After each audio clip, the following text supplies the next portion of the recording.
जी I-36 जेन में रख के जरा पढ़ें, जरा साथ बुक रख लें जरा वॉल्यूम 2।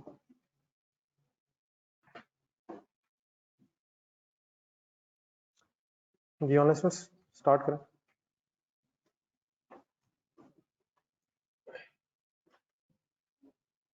आवाज ठीक है please? Ji online students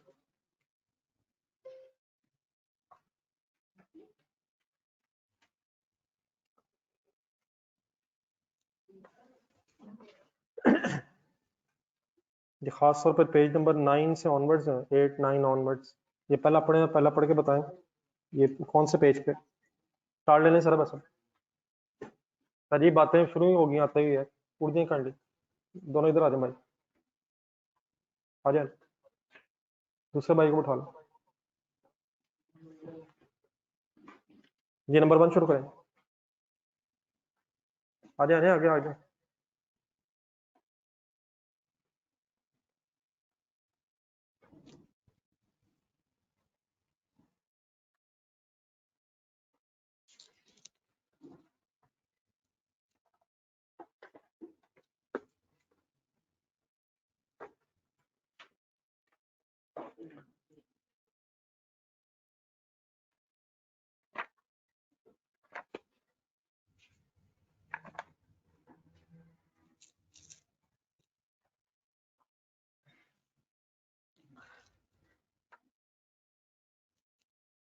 ji option,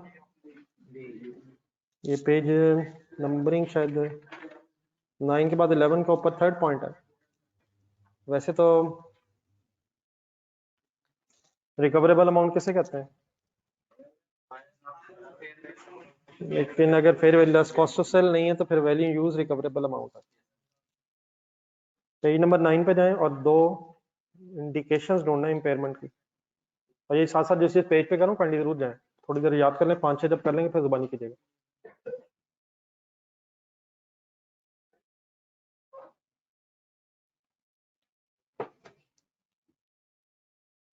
चार एक्सटर्नल है और 4 इंटरनल भी हैं। एक्सटर्नल जरा बता दें शॉर्ट शॉर्ट वर्ड्स में, 4।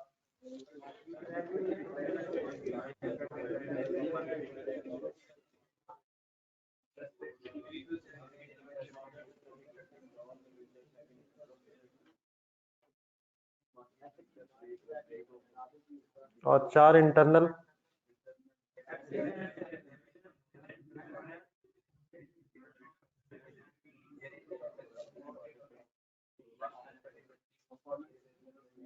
अब ढूंढे पॉइंट नंबर 2 में,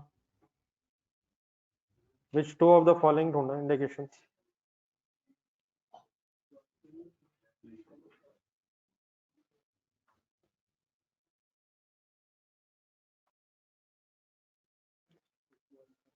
ये इंडिकेशन है, ए में क्या मसला? डिक्रीज नहीं है, इंक्रीज है, increase in interest rate indication. B में क्या मसला? मार्केट वैल्यू बढ़ना इंडिकेशन नहीं है। हाँ जी, सी ठीक है। और D intention to reorganise the business है, उसी में है। रीस्ट्रक्चर जो ढूंढने जरा सेकंड में, इंटरनल सोर्स, रीस्ट्रक्चर रीऑर्गेनाइज। ठीक है जी, सी डी ठीक है।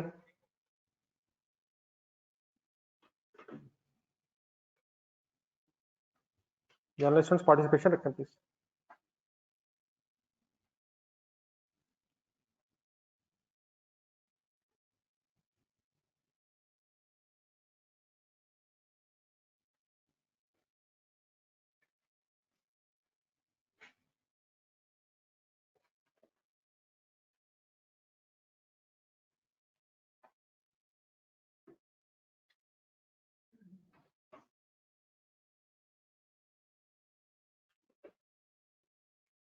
नॉट एन इंडिकेटर ढूंढना,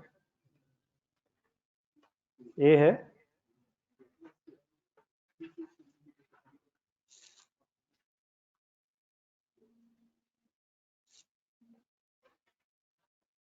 बी है,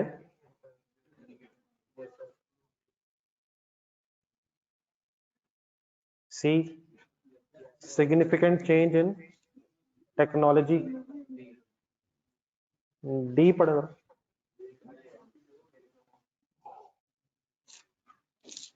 carrying amount of an entity's net assets being higher, अगर हो तो फिर इंडिकेशन है। ये क्या मीनिंग था जी मार्केट कैपिटलाइजेशन का, अगर बुक से देखते हैं।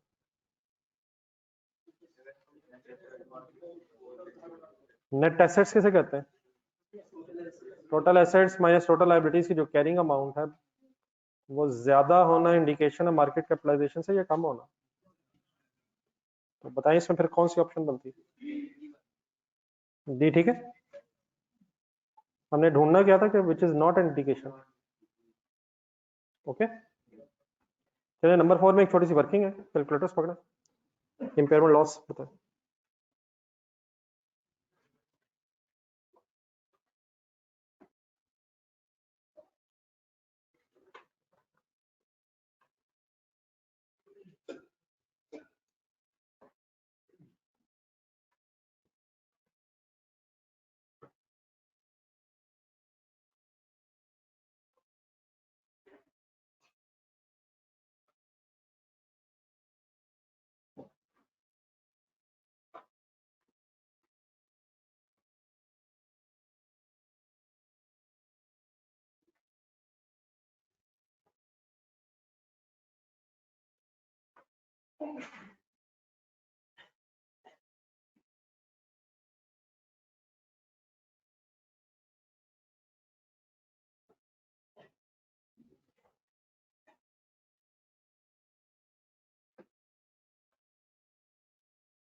जी सर कैरिंग अमाउंट क्या है?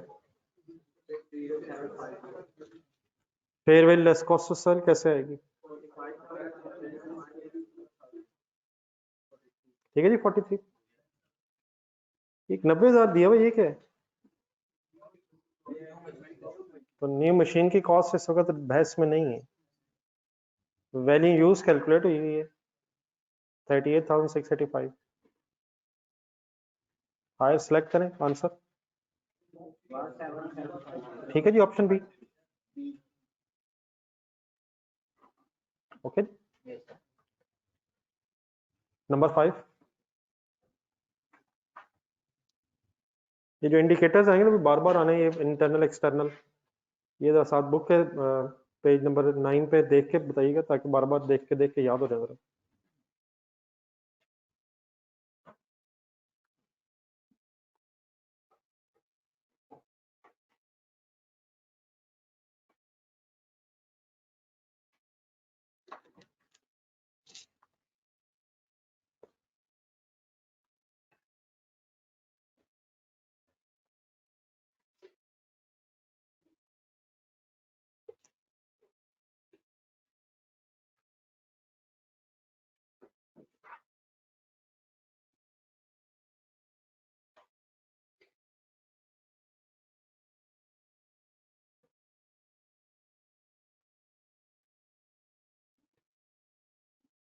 जी 5 हो गया, 4 हो गया सबका, जो ऑनलाइन स्टूडेंट्स 4 तक आ गए।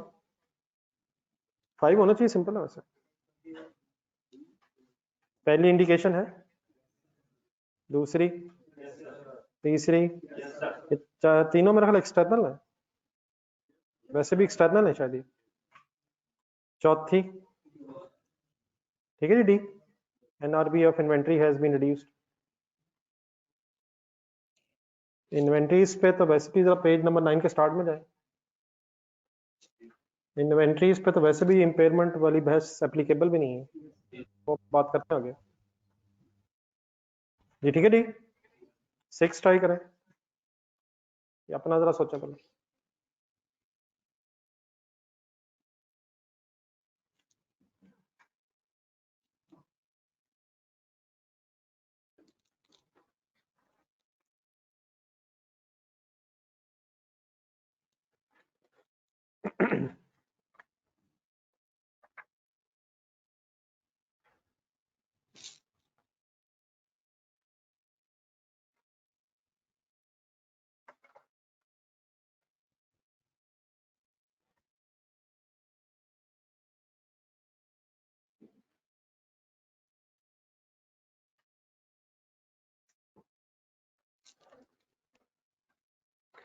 जैसे मैं पेज नंबर 11 पे आइएगा,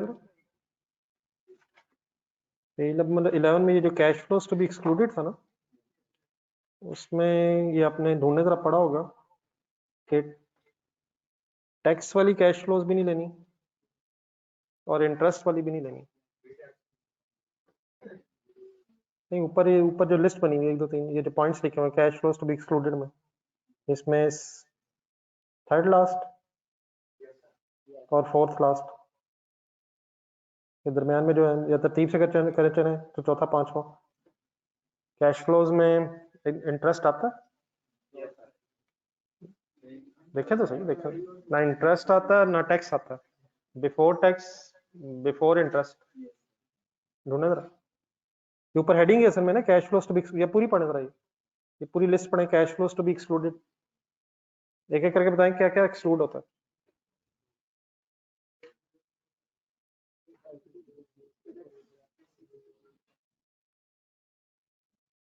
ये डिसमेंटलिंग कॉस्ट लायबिलिटी होती है अगर आपने कॉन्ट्रैक्ट किया हो, डिसमेंटल करने का कोई कॉन्ट्रैक्ट किया हो।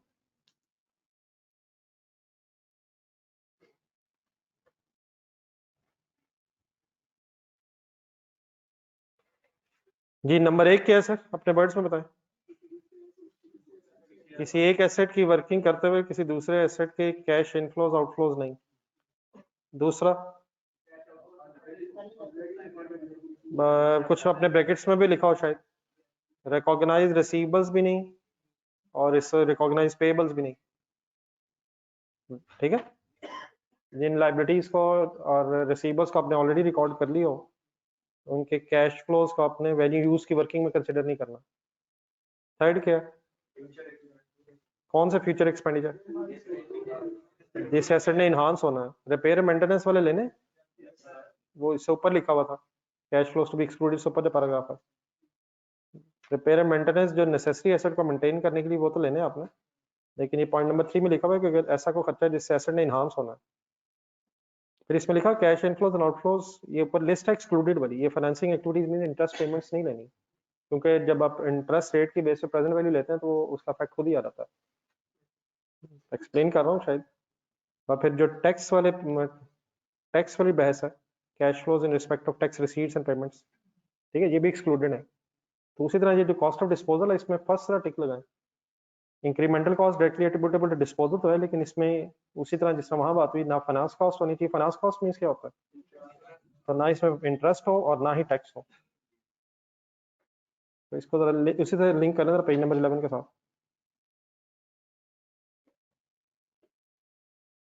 बाकी फिर वो जो डिस्काउंट रेट वाली बहस है वो फिर मैं अभी दोबारा याद करवा देता हूँ जी। 8 पे है जी, ठीक है जी। ऑनलाइन स्टूडेंट्स, वेन्यू यूज की डेफिनेशन ढूंढे।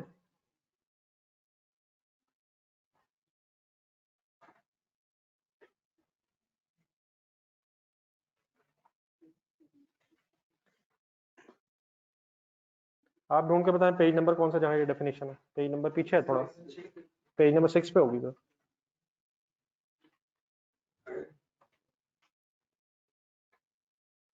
ये मेरे ख्याल ऊपर स्टार्ट में कहीं value use present value of future cash flows arising from use of asset and it's disposal. ये बताएं जी, आप बताएं 8 में। मार्केट वैल्यू को कहते हैं, हायर ऑफ को कहते हैं। नहीं, वैल्यू यूज हायर ऑफ को नहीं कहते यार। प्लीज वैल्यू यूज कैसे कहते हैं? Present value future cash flow arising from use of asset, ultimate disposal के पैसे आते हैं इसमें। वैल्यू यूज में अल्टीमेट डिस्पोजल के पैसे आते हैं, 9 में है।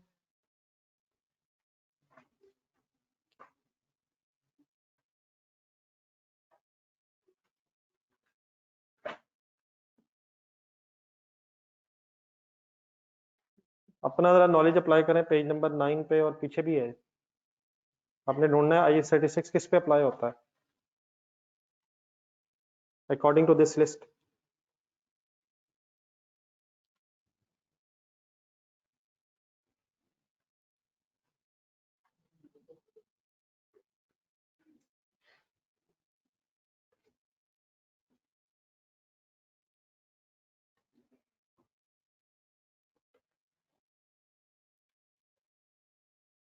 जी सर, ओपिनियन। वैसे पेज नंबर 6 देखें जरा, पेज नंबर 6 के मुताबिक किस पे अप्लाई होता है? 6 पे या 7 पे? नहीं, 9 में लिखा हुआ है कि नहीं अप्लाई होता। 5 के स्टार्ट में जाए। ये जो एसेट्स हैं जिनकी बहस हो रही है, फर्स्ट बुलेट ऊपर जो है, tangible means property plant equipment I16, intangible, और ये कॉन्सेप्ट IAS 40 पे भी अप्लाई होता है अगर कॉस्ट मॉडल हो। पेज नंबर 9 के स्टार्ट में क्या लिखा हुआ है? ये किस पे अप्लाई नहीं होता?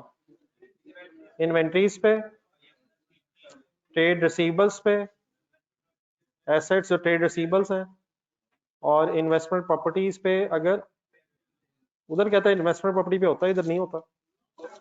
कॉस्ट मॉडल है तो होता है, अदरवाइज IAS अगर फेयर वैल्यू मॉडल है तो ना डेप्रिसिएशन है IAS 40 में, और ना ही फिर इम्पेयरमेंट है। अब ये दोनों पेजेस जहन में रख के जरा बताएं इन्वेंट्रीज पे। मेरा ख्याल है अगर हम जो पढ़ रहे हैं उसके मुताबिक इस लिस्ट को देखें तो डी बनता है। डी में फाइनेंशियल एसेट्स में रिसीवेबल भी होता है, तो फाइनेंशियल एसेट्स इंक्लूडिंग, तो उसमें और भी चीजें ना। लेकिन आपके जो सिलेबस में वाले से चीजें प्रॉपर्टी प्लांट इक्विपमेंट और इंटेंजिबल, बाकी डेफिनेटली इसमें इन्वेस्टमेंट प्रॉपर्टी भी हो सकती है अगर कॉस्ट पे हो, लेकिन उसकी लिस्ट में है नहीं चीज। ठीक है डी। ये हमने क्या ढूंढना था, जिस पे अप्लाई होता है जिस पे नहीं होता। 10 पढ़े। 10 में भी पहला तो चलो पढ़ के देखें। वैसे आप अपना नॉलेज अप्लाई करें।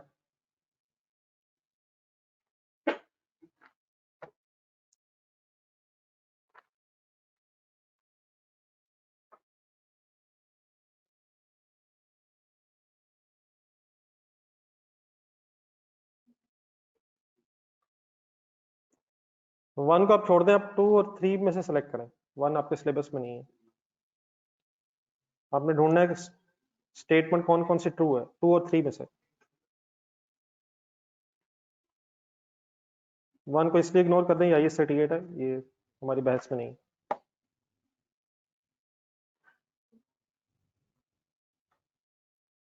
पेज नंबर 11 देखें। पेज नंबर 11 के स्टार्ट में तरतीब क्या है रिकवरेबल अमाउंट कैलकुलेट करते हुए? हमेशा पहले क्या फाइंड आउट करें, और अगर वो किससे ज्यादा है तो क्या ना करें। तो फिर वैल्यू यूज की कैलकुलेट करने की जरूरत नहीं है। लेकिन अगर वाइस वर्सा हो जाए तो फिर वैल्यू यूज भी कैलकुलेट करें और हायर सेलेक्ट करें। तो स्टेटमेंट नंबर 2 ठीक है। 3 पढ़े।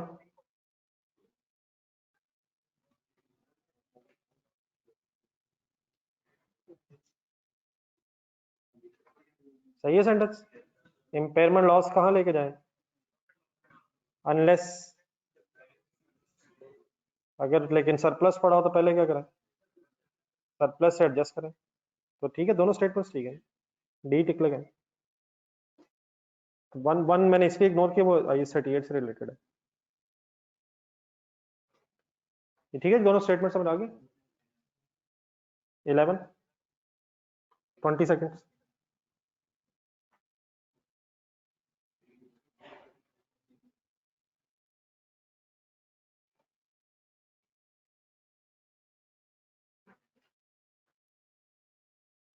जी ये तो बता दें यार। 13 करते हुए पेज नंबर 9 सामने रखें।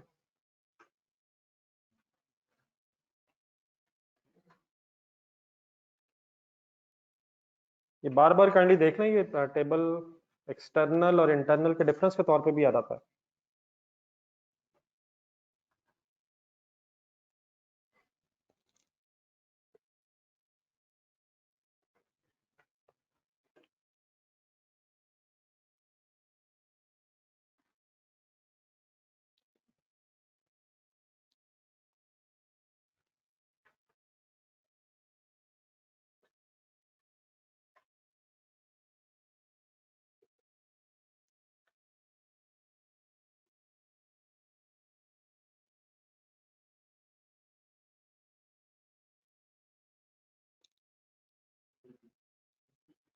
जी सीधा ढूंढने जो नजर आ रहा है। ए ठीक है, डी ठीक है, ओके मिल गया एडी। 15 पेज 11 साथ रख के करें।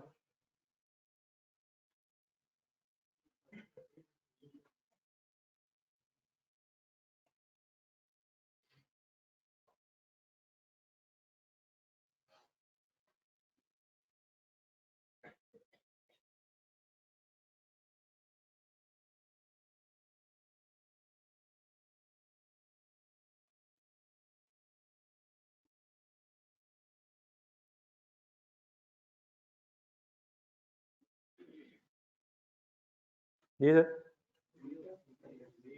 ए आता है कहाँ, आखिर में कहाँ, year the last year of the last year of remaining life. C आता है sale of assets produce by, inflows आते हैं ना ये, जो चीजें बेच के पैसे आने, रिसीट्स। मेंटेनेंस के आउटफ्लोज आते हैं, इनकम टैक्स पेमेंट ही है ये। ठीक है, डी सॉरी बी 21। अब मेरा ख्याल बगैर बुक के जरा ट्राई करें।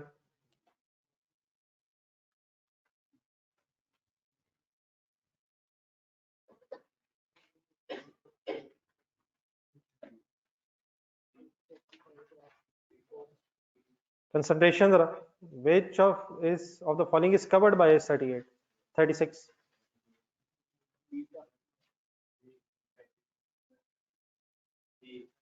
वही लिस्ट अब पेज नंबर 6 5 वाली और 9 वाली रिपीट होनी है आगे।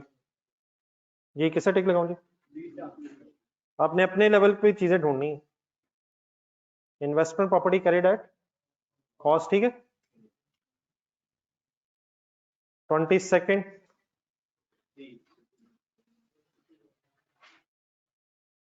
Not covered by 36।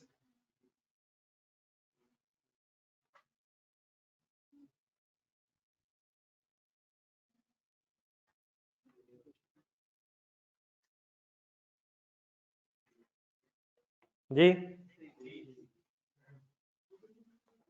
गुडविल असल में आपके सिलेबस में नहीं, लेकिन ये भी इंटेंजिबल एसेट्स पे भी कवर्ड है ये। लेकिन कुछ चीजें हैं बीच में, ये 21 में भी ए जो था, ये आपके सिलेबस में तो नहीं है लेकिन इन पे कवर्ड है, तो आप अपना सिलेबस ध्यान में रख के करें। ठीक है सी, गुडविल वो एक होती है लेकिन वाफे 2 में 24। आराम से पढ़ें डेफिनेशन, इसमें को वैल्यू यूज की सही डेफिनेशन ढूंढना है।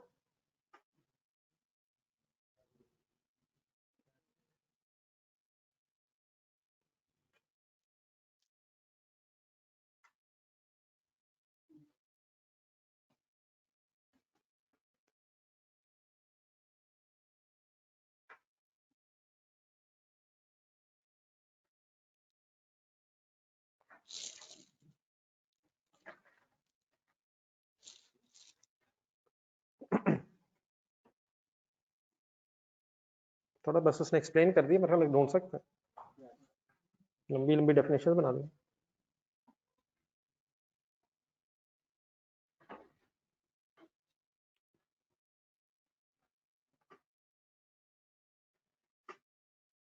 जी ऑनलाइन स्टूडेंट्स पार्टिसिपेट करें।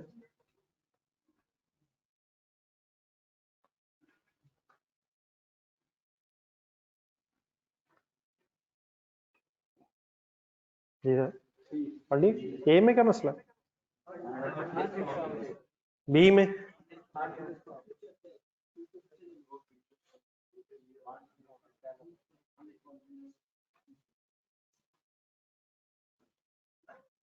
बल्कि ए में दो मसले हैं। नहीं अनडिस्काउंटेड वैसे मेन है। हाँ जी प्रेजेंट वाली सी ठीक है। डी में क्या मसला? हिस्टोरिकल कैश फ्लोज नहीं है, पिछली कैश फ्लोज नहीं है, फ्यूचर की कैश फ्लोज लेते हैं आप। ठीक है सी। पेज नंबर 11 में जो अभी लिस्ट मैंने आपको कही थी उसको दोबारा सामने रखें और ढूंढें not considered while computing value use. और प्लीज ये खास तौर पे जो पेजेस कह रहा हूँ प्लीज पढ़ें, ये याद होने चाहिए और दोबारा दोबारा बार बार ये पढ़ें लिस्ट, और उस लिस्ट को साथ रख के फिर एक एक करके ढूंढना जो उस लिस्ट के मुताबिक एक्सक्लूड होना चाहिए वो ढूंढना।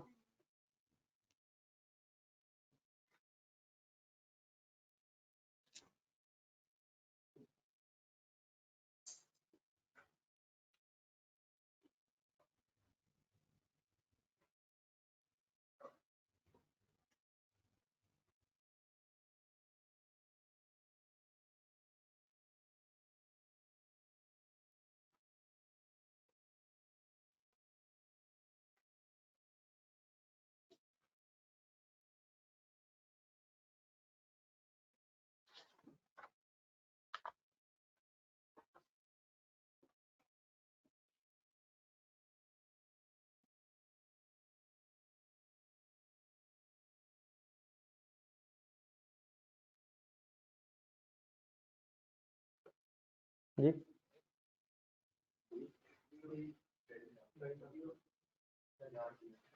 25 का आंसर।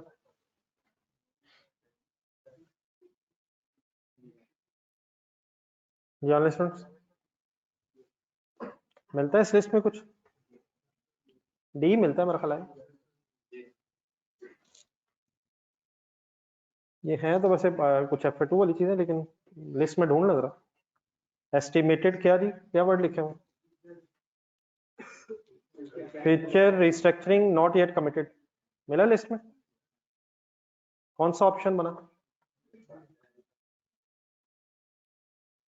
26 भी ढूंढना है पेज के एंड पे।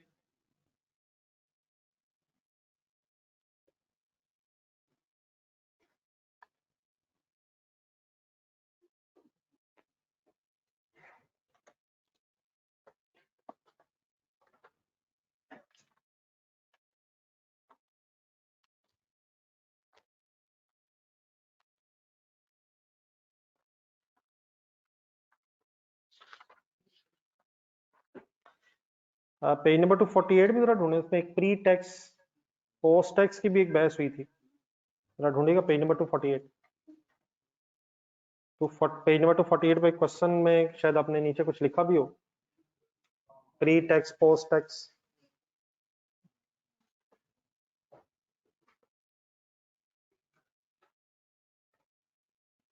है कोई लिखा हुआ वहां? प्री टैक्स रेट लेना है पोस्ट टैक्स लेना है? टैक्स से पहले जो रेट है कैश फ्लोज में, क्योंकि टैक्स नहीं है, जो कैश फ्लोज लेते हैं वो प्री टैक्स भी हैं और प्री इंटरेस्ट भी हैं।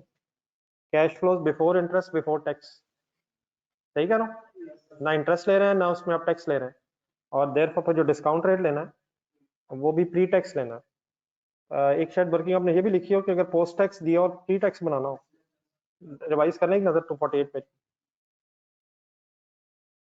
ये वैसे मीनिंग क्या बनेगा प्री टैक्स का और पोस्ट टैक्स का? टैक्स से पहले टैक्स के बाद। तो अगर टैक्स के बाद वाला दिया और पहले वाला निकालना हो तो देखें एक वर्किंग की होनी चाहिए मेरे ख्याल। तो डिवाइडेड बाय फिर क्या किया होगा, जो टैक्स रेट दिया होगा उसका क्या करेंगे?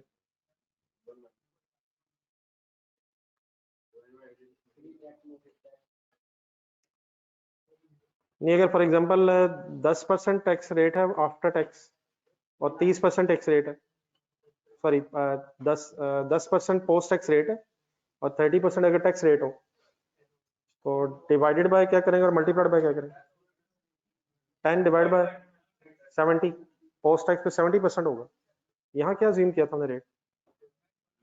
नहीं है, कुछ किया होना ये? नहीं, वही कह रहा हूँ ना, इसमें क्या रेट दिया हुआ था? और तो हमने डिवाइड बाय 80 किया होगा शायद, डिवाइड बाय 80 इंटू 100 करके। अगर प्री टैक्स दिया हो तो प्री टैक्स ही लेना है अपना, अगर पोस्ट टैक्स दिया हो तो फिर प्री टैक्स बनाना है। इन अदर वर्ड्स हमने हमेशा प्री टैक्स ही लेना है, और अगर पोस्ट टैक्स से प्री टैक्स बनाना होगा तो 100 में से जो tax rate minus tax rate होगा वो माइनस करके फिर डिवाइड करेंगे। अगर 20% है तो डिवाइड बाय 80 किया था, और अगर 35% रेट हो तो डिवाइड बाय 65 इंटू 100 करेंगे आफ्टर टैक्स जो है उसे बिफोर टैक्स बनाने के लिए। ठीक है, लेकिन पेज नंबर 11 पे वापस आए, उसके नीचे फिर वो और वो लंबी सी लाइन ली हुई कि जो प्री टैक्स रेट है वो कौन सा होना चाहिए। हाँ जी, ये पूरे जरा वर्ड्स देखें, यहाँ पे 26 में वो सारे वर्ड्स आ रहे हैं शायद। Pre tax rate that reflects current assessment of time value of money and risk specific to the asset लिखा हुआ। तो ये जरा पूरा सेंटेंस पहले बुक में पढ़ें और फिर एक ढूंढने जरा 26 में। तो ये थ्योरेटिकली काइंडली इस तरह की चीजें जरा मेरे साथ जरूर फाइनल करें। बाकी होप के क्वेश्चन तो आपने वैसे वैसे वो भी पता नहीं मैं क्या सही सोच रहा हूँ या नहीं। ये 26 का आंसर बताना जी फाइनल समय। बी भी तो हो सकता है।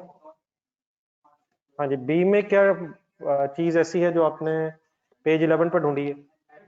हाँ जी, एंटिटीज कंपेटिटर नहीं है, प्री टैक्स भी और एसेट स्पेसिफिक हो। तो जरा एक दफा ढूंढ ले जरा सही सेंटेंस। डिस्काउंट रेट पेज 11 पे पढ़ रहा हूँ। Discount rate must be pre tax that reflects current assessment of time value money and the risk specific to asset. ठीक है, दोबारा ये चीजें याद करनी पड़नी है, दोबारा रिवाइज करनी पड़नी है। ये दोबारा बता दें 25 का डी कहाँ से मिला हमें? 25 का डी पेज नंबर 11 में कहाँ से मिला है? हाँ जी, cash flow to be excluded में लास्ट। और ये जो 26 है ये कहाँ से मिला? पेज नंबर 11 के बिल्कुल एंड में। थोड़ा सा अगर मेंशन कर लें जहाँ अगर पेजेस हैं आपके पास, रिवाइज करते हुए एक दो दोबारा नजर पड़नी चाहिए।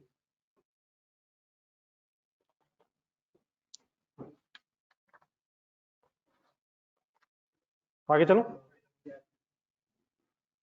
चलो अब कुछ आसान है comparatively. 27 20 seconds.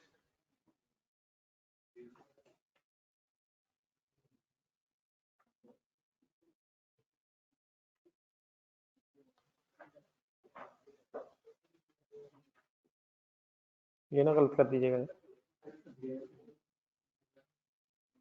When recoverable amount is less than carrying amount, ये तो मोर देन नहीं होता, ये सेंटेंस उलट लिखा हुआ है। क्या ज्यादा हो क्या कम हो, फिर एसेट क्या कहलाएगा? फ्लॉड कहलाएगा, इम्पेयर्ड कहलाएगा। कौन सी ऑप्शन बनी? 28 28 अब जुबानी करने की कोशिश करें।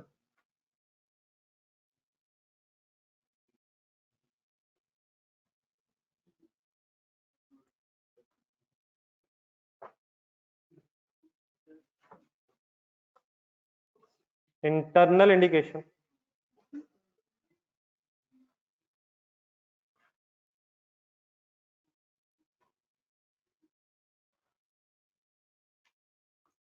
जी हो सकता है। Decline in market value, increase in market interest rates, technological change की वजह से ऑब्सोलिसेंस।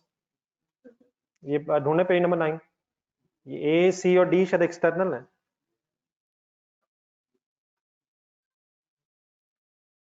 ऐसे, और worse economic performance than expected. ठीक है, बी 29 ढूंढे एक्सटर्नल।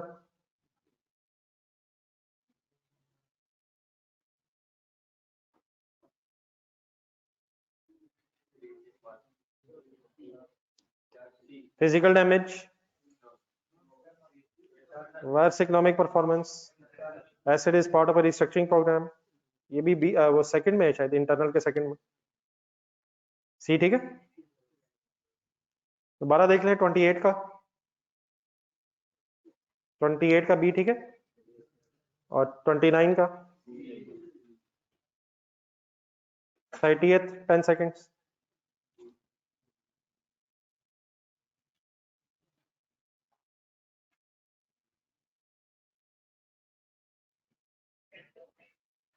ये तो बता दे। पेज नंबर 10 में कहीं ढूंढ के बताएं ये 31।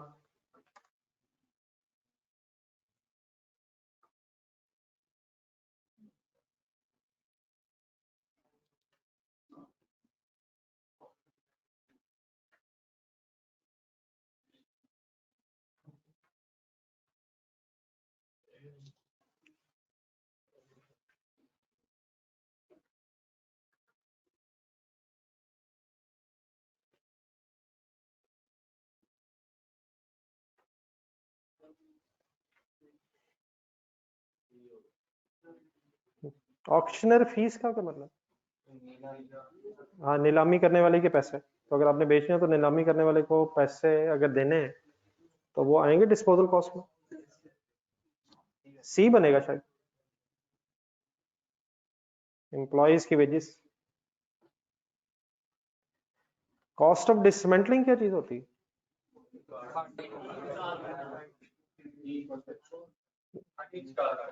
पेज नंबर 3 पे जाएगा, पेज नंबर 2 पे।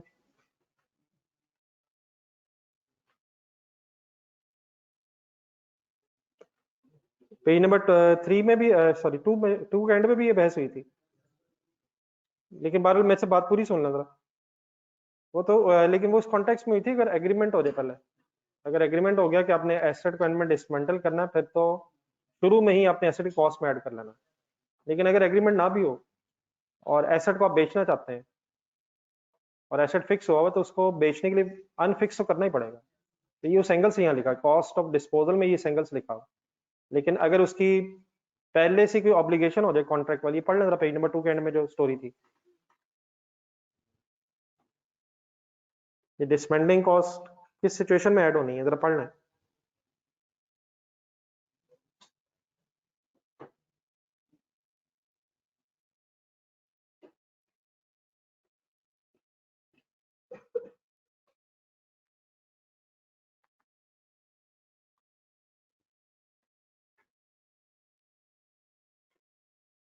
या कुछ लिखा हुआ नजर आएगा, कोई कॉन्ट्रैक्ट हुआ हुआ। तो अगर किसी का गवर्नमेंट से कॉन्ट्रैक्ट हुआ हुआ है और कॉन्ट्रैक्ट में लिखा हुआ है कि यूजफुल लाइफ के एंड में एसेट को डीइंस्टॉल करना है, रिमूव करना है और साइट रिस्टोर करनी है, फिर तो एसेट डेबिट और डिसमेंटलिंग कॉस्ट पहले ही क्रेडिट हो जानी है। लेकिन अगर ये एग्रीमेंट ना भी हो और आपने एसेट बेचना है और इंस्टॉल हुआ हुआ एसेट, तो उसे डीइंस्टॉल तो करना ही है। तो ये बेचने के लिए भी खर्चा जरूरी होगा। तो यहाँ ये कॉस्ट ऑफ डिस्पोजल में आ रहा है। वो ऐड जब होता है एसेट कॉस्ट में, वो उस वक्त होता है अगर शुरू में ही कोई contract dismantle at the end of the contract हो गया। सही। और फिर उसकी वर्किंग भी कैसे होती है, इसकी अमाउंट को कैलकुलेट की होगी आपने, वहां पे शायद वर्किंग लिखी हो। फ्यूचर वैल्यू लेते हैं, फिर उसकी प्रेजेंट वैल्यू लेते हैं और प्रेजेंट वैल्यू लेके फिर एंट्री करते हैं। एंट्री क्या लिखी हुई है, और नीचे उसके लाइन में जरा ढूंढे इसके present value future cash flows. Present value लेते हैं फ्यूचर कैश फ्लोज की और फिर वो अमाउंट ऐड होती है। नेक्स्ट पेज पे एक एग्जांपल भी है, मेरे ख्याल वहां वर्किंग भी शायद की हो छोटी सी। ठीक है, 12 ये 31 ओके। 32 पे रिपीट हो रहा है, कर दे रिपीट। पेज 11 का जो थर्ड पॉइंट था, अगर fair value less cost to sell determine ना हो सके तो रिकवरेबल अमाउंट किसके बराबर होगी। 37 करने से पहले पेज नंबर 8 ढूंढना जरा।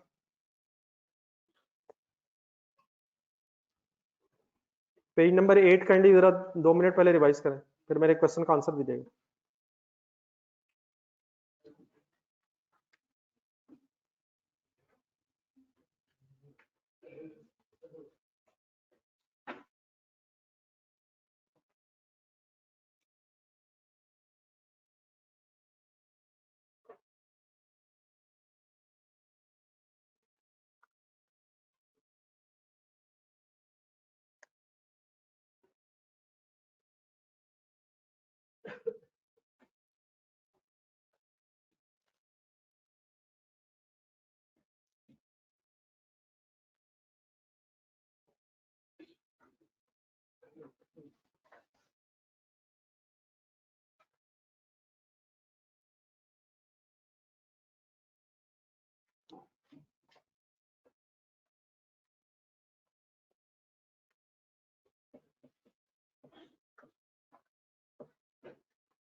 प्रेजेंट वैल्यू कैलकुलेट करने के दो फॉर्मूले हैं, 1 प्लस आई माइनस एन, और एक एन्युटी का फार्मूला भी है। एन्युटी का फार्मूला है 1 minus 1 plus I minus N divide by I whole I. कब यूज होता है एन्युटी का फार्मूला? अगर एक से ज्यादा अमाउंट्स हो और वो सेम हो और उनमें टाइम का गैप सेम हो, तो आप टाइम बचा सकते हैं एन्युटी का फार्मूला लगा के। तो अब जरा 37 पढ़ें, मुझे अपने इम्पेयरमेंट लॉस बताना है और डिसाइड अब आपने करना है कि कौन सा फार्मूला लगाएंगे।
जी, एन्युटी का फार्मूला लगाया जा सकता है।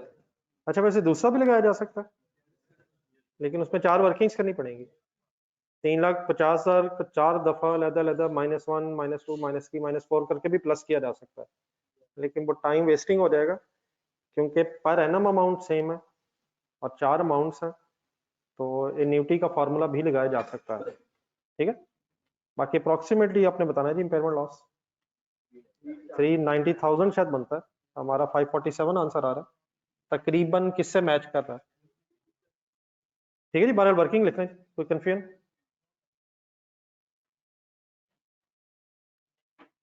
लेकिन अगर अमाउंट्स डिफरेंट होती हैं ईयर वाइज तो फिर वो डिस्काउंटिंग का फार्मूला ही लगाना था अपने अलग अलग सालों में।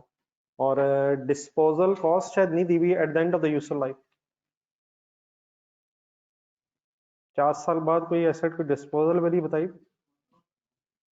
वरना उससे भी फिर वैल्यू यूज में आना था। लेकिन क्या वो डिस्पोजल वैल्यू हर साल होती है, एक ही दफा होती है? वो एक ही दफा, उसके लिए फिर डिस्काउंटिंग अलग ही लगता है। जो डिस्पोजल वैल्यू एक ही दफा है वो उसके लिए डिस्काउंटिंग का फॉर्मूला लगेगा। लेकिन अगर कैश फ्लोज हर साल सेम है तो आप इंस्टेड के हर साल अलग रेट लगाएं, आप डिस्काउंटिंग की जगह नीति का फॉर्मूला लगा सकते हैं। पूरी बात समझ आ गई प्लीज?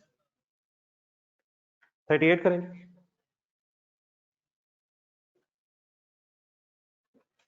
पेज 11 साथ रख के।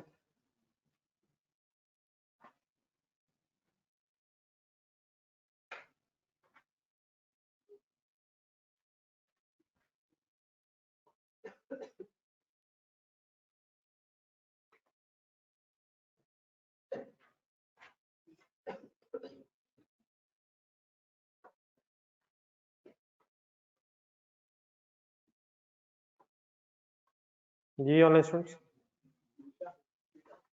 बीटा ठीक है जी। जी अब्दुल हारून साहब, आप वैल्यू यूज बता रहे हैं, हमने इम्पेयरमेंट लॉस निकालना है। आप तो शायद वैल्यू यूज की फिगर बता रहे हैं। जी 38, उसके बाद 40 एंड 42। 40, ये पेज नंबर 9 आप फाइनल करना जरा। ये 38 का आंसर तो बी हो गया ना। 38 मेंटेनिंग द एसेट लेना 38 में, कॉन्टेनिंग यूज वाले भी लेने हैं, डिस्पोजल वाले भी लेने हैं, लेकिन cash flows on enhancing the assets performance, यही रह गया ना, बी इसका आंसर है। हमने ढूंढना था not be included in calculation of value use. Page 11 जी 40 ट्राई करें।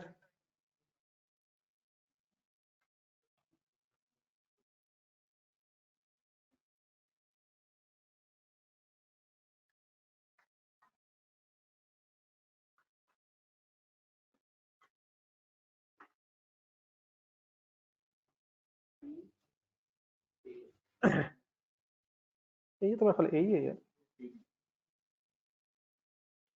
एक्सटर्नल ढूंढना ना अपने। Increase in central bank rate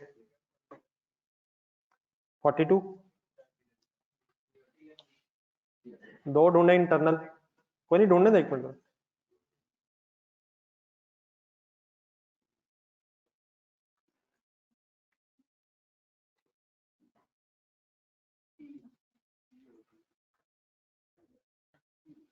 जी ठीक है जी, C D internal, increase in interest rate और expected decline in market value, ये तो एक्सटर्नल है ना पहले दो। Okay C D.